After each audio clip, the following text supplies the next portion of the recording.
ஆண்டவர் சொல்றாரு, காதுள்ளவர்கள் வசனத்தை கேளுங்க அப்படின்றாரு. ஒன்று.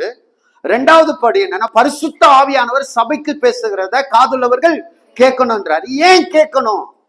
ஏன் பைபிள்ல பேசப்படுகிற வார்த்தைகளை கேட்கணும்? ஏன் பரிசுத்த ஆவியானவர் பேசும்போது கேட்கணும் அப்படின்னா, இங்க வசனம் சொல்லுகிறது, அப்படி கேட்கும் போதுதான் உனக்குள்ள விசுவாசம் வளரும்.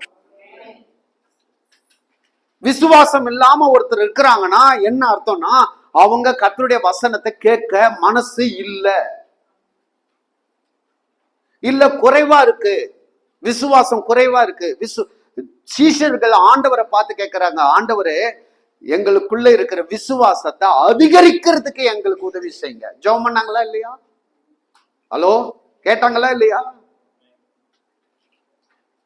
காற்றை பார்த்து ஆண்டவர் சொல்றாரு, இறையாதே அமைதியா இரு அப்படி கடிந்து கொள்ளும் போது சீஷர்கள் கேட்கிறாங்க, எங்களுக்கு ஏன் இந்த விசுவாசம் இல்லாமல் போயிற்று? ஆமாவா இல்லையா? அப்போ ஆண்டவர் உங்ககிட்ட என்ன எதிர்பார்க்கிறாரு? நீ வசனத்தை கேட்காம உட்கார்ந்துட்டு இருக்க கூடாது, கேட்கணும்.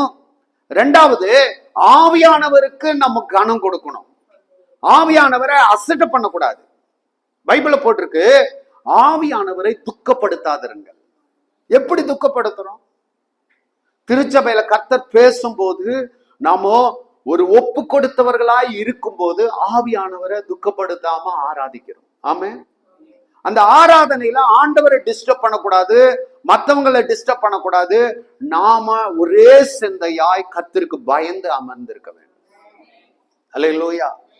அதனால உங்க செல்போன் பாக்குறது, செல்போன்ல விளையாடுறது, செல்போன்ல சாட் பண்றது, இதெல்லாம் திருச்சபைக்குள்ள இருக்கவே கூடாது. அப்போ எதுக்காக கேட்கிறோம் வசனத்தை?